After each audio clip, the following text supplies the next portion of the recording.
Baik, Assalamualaikum warahmatullahi wabarakatuh. Saudara-saudara yang dirahmati Allah Subhanahu wa taala, untuk mengawali kuliah pada malam hari ini mari kita buka dengan basmalah bersama. Bismillahirrahmanirrahim.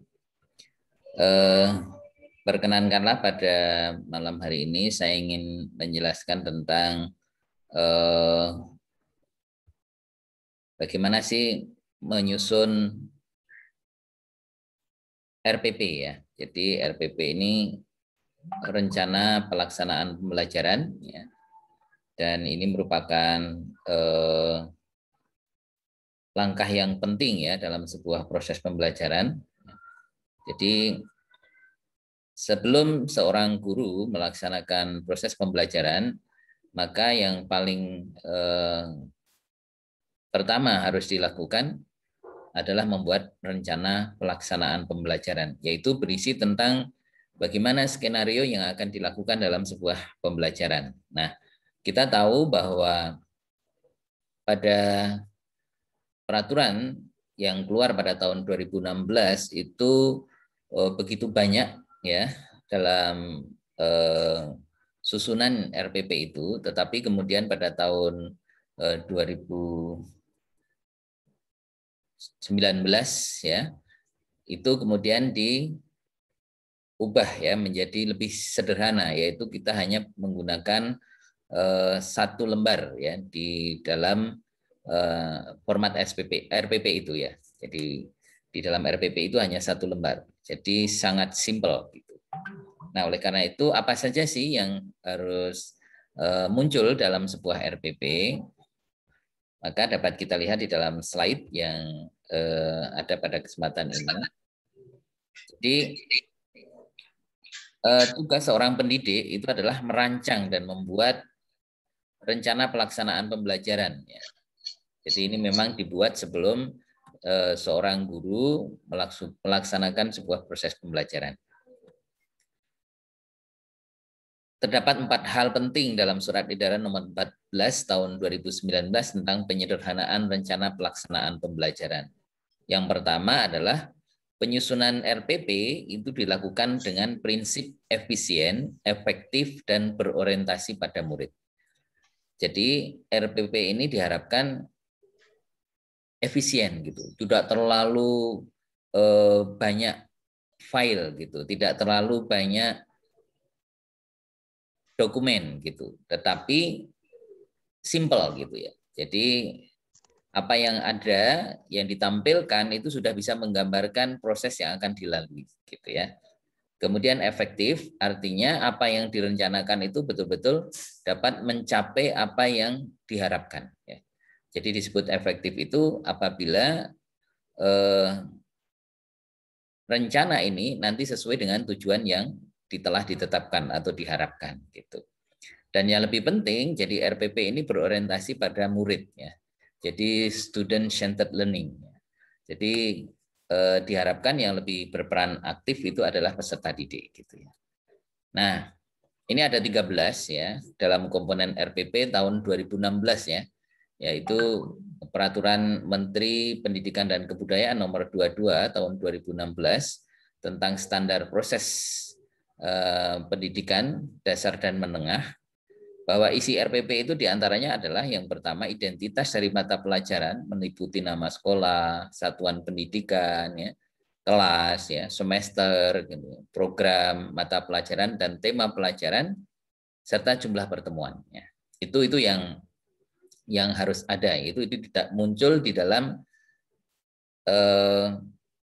kota awal ya atau sering disebut dengan kepala dari sebuah RPP gitu ya. Nah, selain itu di dalam RPP itu harus memuat standar kompetensi, yaitu kompetensi standar yang merupakan kompetensi yang diharapkan dari berdasarkan kurikulum yang sudah ada. Nah, kemudian kompetensi dasar ya. Jadi kompetensi dasar berarti ini adalah kompetensi-kompetensi yang memang betul-betul harus dikuasai oleh peserta didik ya. Jadi dikuasai oleh peserta didik. Kemudian dari kompetensi dasar itu kemudian di breakdown menjadi beberapa indikator pencapaian. Indikator pencapaian. Nah, jadi kalau kompetensi dasar itu bisa menyangkut aspek knowledge gitu ya, kemudian aspek afektif gitu ya, dan juga aspek psikomotorik ya. Jadi seperti itu. Nah, oleh karena itu apa? Di situ nanti di breakdown ke dalam indikator ya, indikator pencapaian. Jadi kalau aspeknya knowledge itu kan ada beberapa macam gitu ya. Kalau menurut Bloom itu kan ada 6 macam ya. Mulai dari pengetahuan gitu ya, kemudian pemahaman gitu ya, kemudian ada analisis gitu ya. Yang terakhir itu adalah kreativitas yang terbaru gitu ya. Nah, ini harus dimunculkan.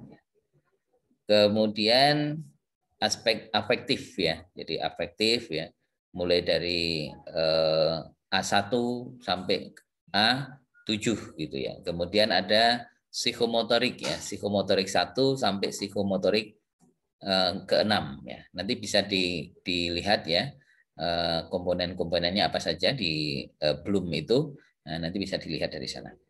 Kemudian tujuan pembelajaran. Nah, tujuan pembelajaran itu betul-betul harus tergambarkan. Apa sih yang diharapkan dalam sebuah proses pembelajaran itu? Kemudian materi ajar, jelas itu materi yang akan disampaikan pada saat itu.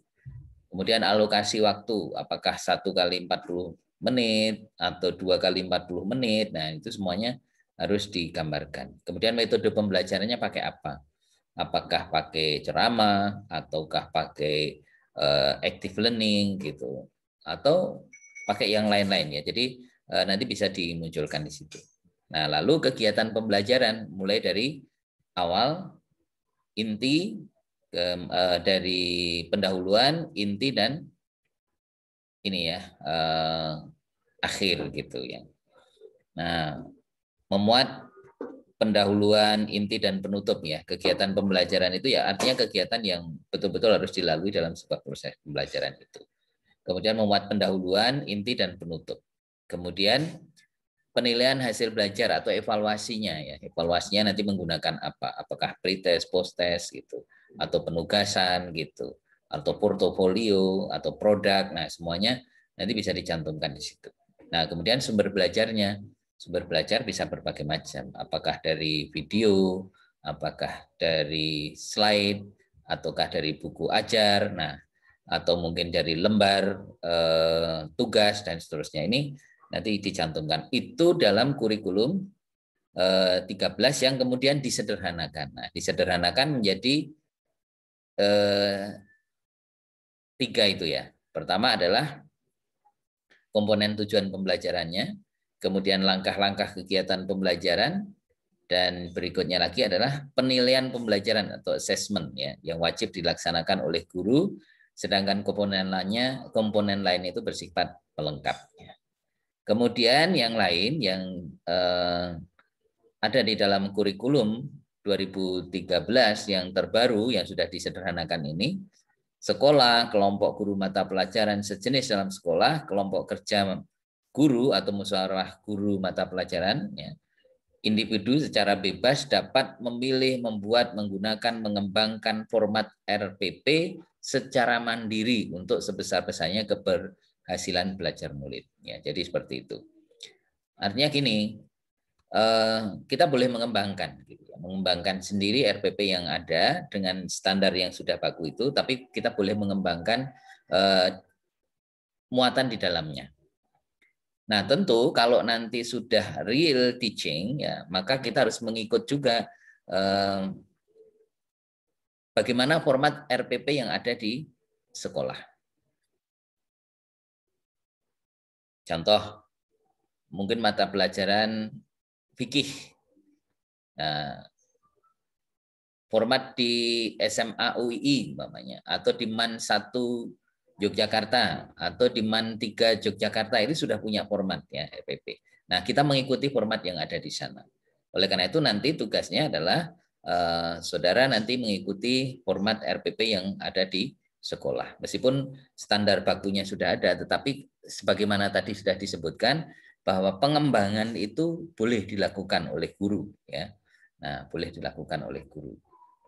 Yang paling penting kalau saudara itu nanti praktek, maka harus dikonsultasikan dulu dengan guru pamong atau guru pembimbing di sekolah gitu ya. Nah, sebelum digunakan praktek kan biasanya ada konsultasi. Nanti kalau RPP yang sesungguhnya seperti itu. Tetapi untuk RPP micro teaching maka kita sesuaikan karena micro teaching itu kan nanti waktunya terbatas ya. Kalau biasanya itu adalah 40 menit, nanti Anda membuat pembelajaran itu dilakukan sekitar 15 menit ya. 10 sampai 15 menit. Nah, berarti harus disetting kapan pendahuluan, kapan inti, kapan penutup gitu ya. Jadi ini harus disetting sehingga semuanya itu tercover, termasuk juga bagaimana penjelasan evaluasinya. Gitu. Baik. Kemudian yang keempat, RPP yang telah dibuat tetap dapat digunakan dan dapat pula disesuaikan dengan ketentuan angka 1, 2, 3. Maksudnya tadi ya penjelasan dari pertama, kedua, dan ketiga. Nah, itulah saudara-saudara yang dirahmati Allah Subhanahu wa taala kaitannya dengan RPP ya yang harus dibuat oleh saudara sebelum nanti melaksanakan sebuah pembelajaran. Apakah pembelajarannya itu real atau dalam konteks sekarang ini micro teaching termasuk RPP dalam micro teaching. Hanya saja kalau micro teaching Anda menjelaskan tentang fikih gitu ya, terutama toharoh gitu. Toharoh itu kan ada beberapa macam. Maka di dalam penjelasan itu toharoh itu kan meliputi dasarnya ya gitu ya, dalil-dalilnya gitu ya, kemudian syarat rukunnya gitu dalam bertoharoh, terus macam-macam toharoh itu kan banyak banget gitu ya, ada wudhu, ada tayamum, ada mandi gitu ya. Nah ini termasuk toharoh. Nah karena waktunya terbatas, Anda memilih. Berarti yang dipilih apa? Umpamanya dalil dan pengertian dan dalil toharoh. Nah, jadi kan hanya terbatas ya. Mungkin 10 menit itu cukup gitu ya. Membahas tentang dalilnya, terus kemudian tentang pengertiannya gitu ya, secara sederhana. Nah, itu nanti bisa dijelaskan dengan simple dalam waktu kalau nanti ditentukan 10 menit ya 10 menit. Nah, 10 menit itu asumsinya berapa menit nanti kita akan melakukan pendahuluan, ya, pembuka, ya. Kemudian berapa menit kita akan menyampaikan inti materi, gitu ya. Dan berapa menit nanti kita harus melakukan mengakhiri atau penutup, ya. Jadi seperti itu. Jadi ini harus dibagi ketiga itu. Dan itu tergambar di dalam sebuah RPP yang sudah disederhanakan tadi. Nah, itulah saudara-saudara yang dirahmati Allah Subhanahu wa taala kaitannya dengan RPP. Ini saya berikan contoh ya gambaran RPP yang ada. Nah, ini bisa kita lihat. Ini contoh RPP ya, contoh RPP.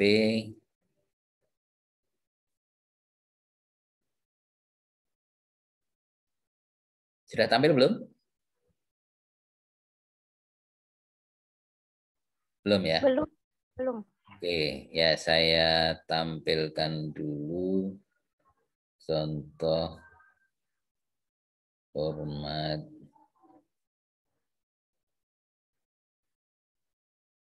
RPP.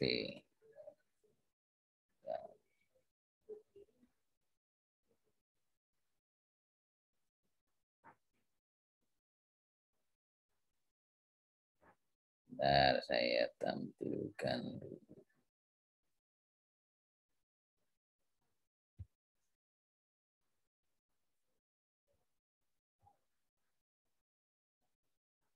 Nah, oke, saya coba sekarang share screen ya. Nah, ini format RPP ya. Kita coba tampilkan supaya lebih. Sudah kelihatan? Nah, ini yang saya sebut tadi di awal. Jadi ini sekolah ya, umpamanya di Madrasah Aliyah, mata pelajarannya fikih, kelas berapa ya, semester berapa, alokasi waktu.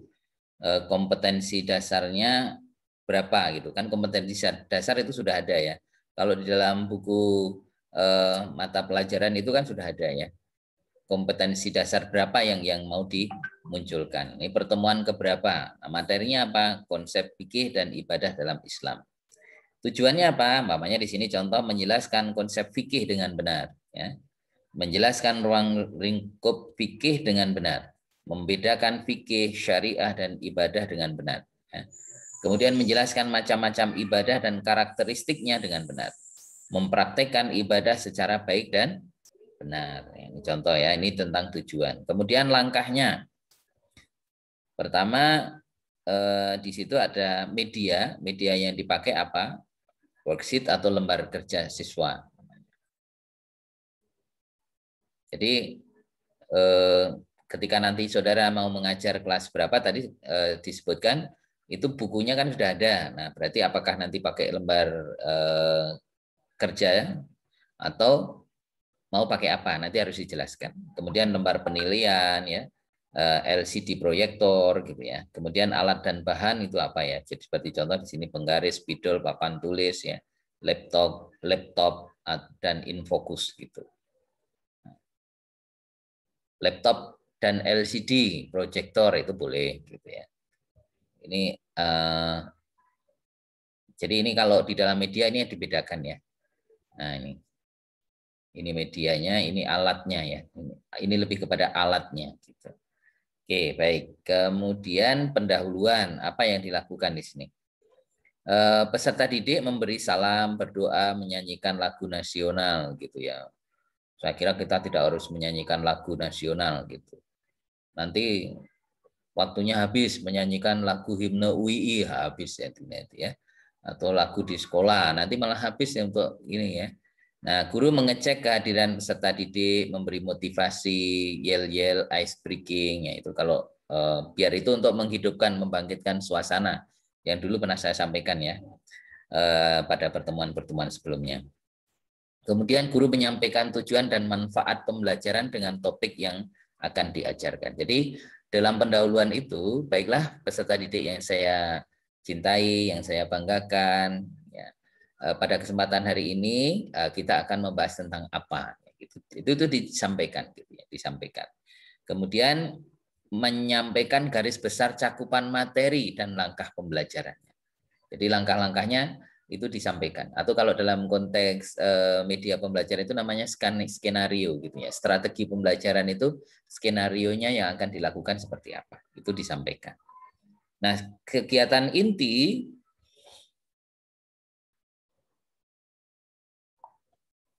itu meliputi ini ya.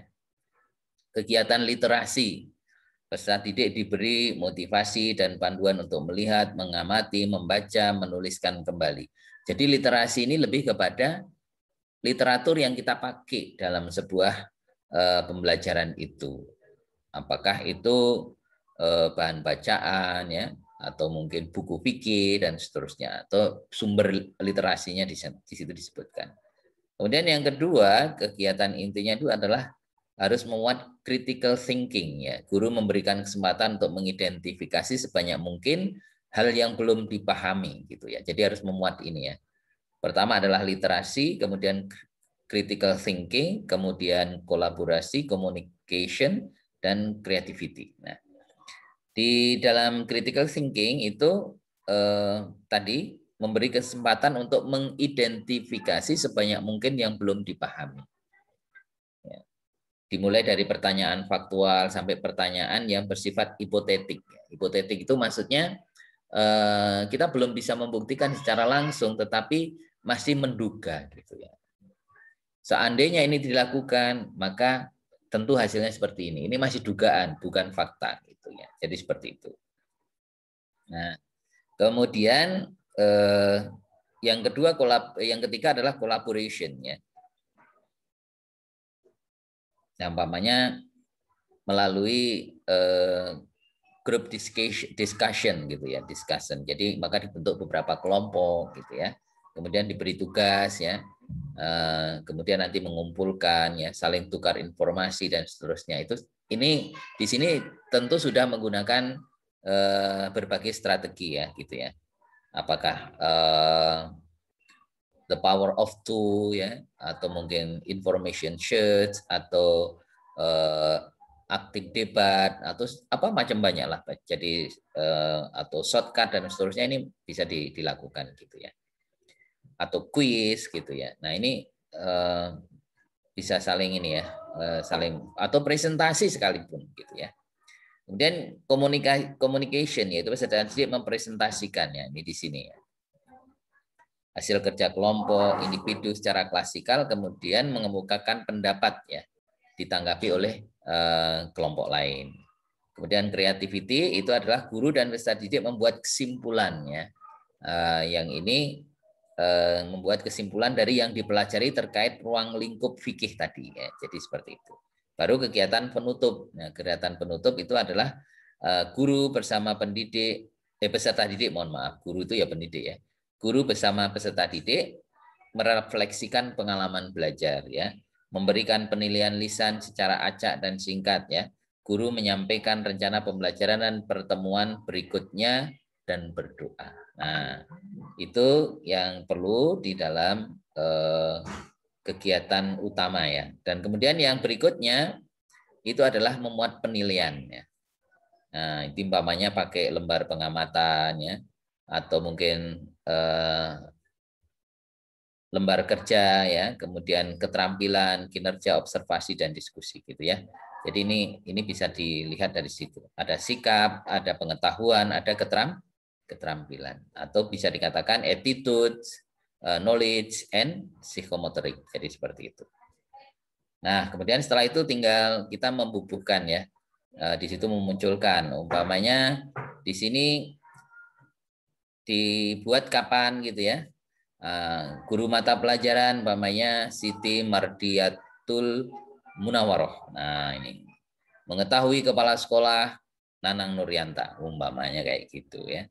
Jadi seperti itu nanti dibuat RPP-nya seperti itu. Nah, itulah saudara-saudara yang dirahmati Allah Subhanahu wa taala. Meskipun ini simple tapi sebenarnya ya istilahnya apa ya? Lampiran-lampirannya itu ya tetap banyak sih sebenarnya gitu ya. Cuma kalau yang di sini memang kelihatan simple, tapi sebenarnya lampirannya ya ada. Umpamanya kalau lembar pengamatan, kemudian lembar kerja itu harus dibuat juga oleh guru gitu ya, lembar kerjanya itu. Ya intinya sih sebenarnya ya tetap banyak gitu ya. Cuma kelihatannya sedikit gitu ya. Jadi seperti itu. Tapi kalau format RPP-nya memang sangat terbatas. Nah, itulah saudara-saudara yang dirahmati Allah yang terkait dengan bagaimana cara kita membuat RPP. Lebih lanjut, nanti saudara bisa melihat ya, mengamati dari berbagai literatur yang ada. Nah, ini tadi contoh RPP yang saya coba tampilkan dari Kementerian Agama ya, sebagaimana kita menginduk ya, kita menginduk di bawah Kementerian Agama ya. Saya kira seperti itu. Monggo kalau mungkin ada pertanyaan, tanggapan, dipersilahkan.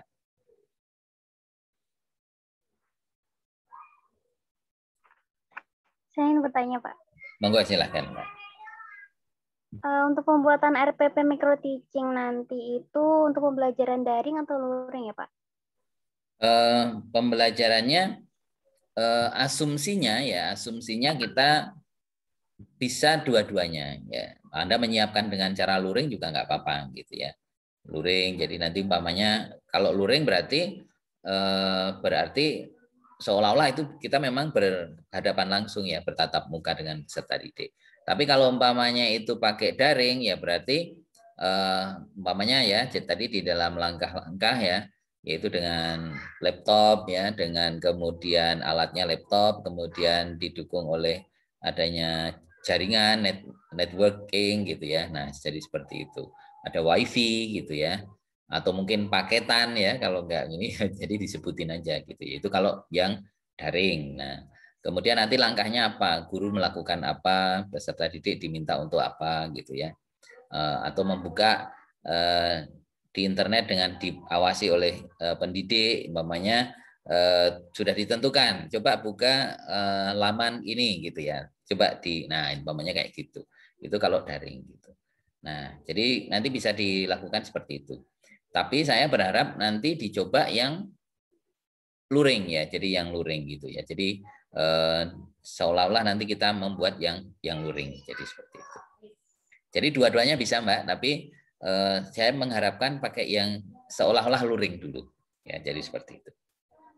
Oke, jadi nanti dibuat yang simpel gitu ya tentang RPP-nya dan kemudian nanti disiapkan untuk waktu 10 sampai 15 menit ya. 10 sampai 15 menit. Oleh karena itu, tugas saudara berikutnya setelah saya jelaskan ini, besok penjenengan membuat RPP dan sudah memulai praktiknya. Praktiknya gimana? Anda sekarang saya beri tugas membuat video, ya, video micro teaching, ya, video micro teaching. Jadi seperti itu, sehingga nanti Anda sudah bisa menampilkan apa namanya, praktek micro teaching dengan baik. Gitu. Saya kira begitu. Nanti saya kasih contoh juga yang hasil karya dari peserta micro teaching sebelum ini ya, sehingga nanti saudara bisa belajar kira-kira membuat video yang simple. Ada mungkin nanti 2 atau 3 video sehingga nanti bisa ada gambaran lah gitu.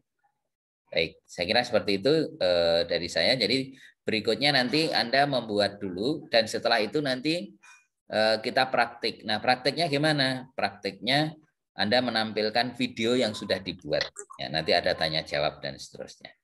Saya kira seperti itu. Karena kita nggak mungkin ya, belum mungkin luring ya. Jadi ya by daring dulu ya.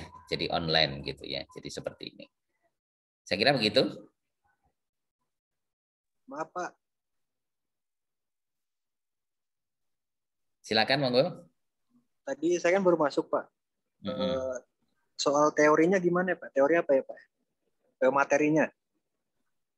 Materinya terserah monggo. Mau pokoknya materi PAI, boleh materi PAI. Kalau itu di SMA kan PAI. Nah, boleh juga Anda fikih, akidah akhlak, Quran hadis, SKI gitu ya. Nah, silahkan seperti itu. Atau mau ada yang bahasa Arab dipersilahkan.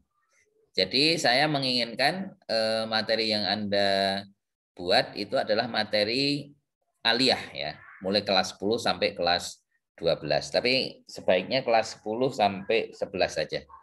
Monggo, apakah mau semester ganjil atau mau semester genap dipersilahkan. Saya kira seperti itu. Oke, sudah? Saya mau nanya lagi, Pak. Monggo, silahkan. Untuk pengumpulan RPP sama videonya itu langsung minggu depan gitu, Pak. RPP-nya boleh duluan, ya. RPP-nya lebih duluan. Naik videonya nanti bisa nyusul ya. Kalau sudah siap, baru nanti presentasi gitu.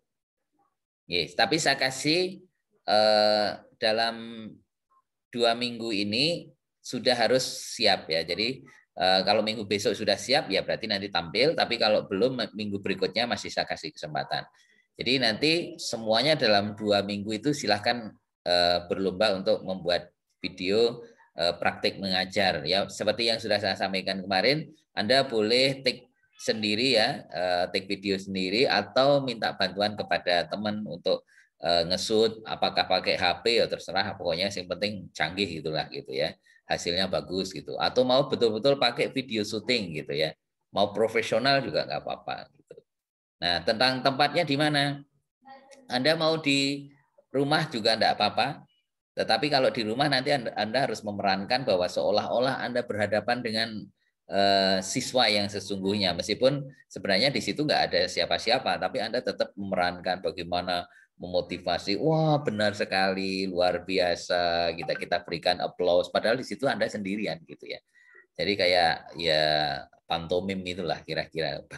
Pantomim kan diem, tapi kalau ini enggak gitu ya. Jadi seperti itu. Kayak apa ya?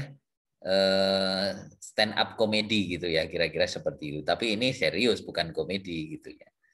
Saya kira begitu ya. Bisa dipahami? Oke, jadi maksimal 2 minggu sudah harus dibuat ya. Nanti saya coba tampilkan contoh yang sudah pernah ada tentang video itu, nanti bisa dijadikan pelajaran lah. Bukan berarti seperti itu. Kalau ada lebih baik, ya kita bisa lakukan yang lebih baik. Oke, saya kira begitu. Monggo kalau masih ada. Pak, untuk pengumpulannya di mana, Pak? Pengumpulannya nanti langsung di grup aja. Oh, oke, Pak. Di grup micro teaching kelas kita ini, ya, di grup G ini yang sudah dibuat oleh teman kita bersama ya. Pokoknya grup kita ya, grup micro teaching itu. Saya kira gitu.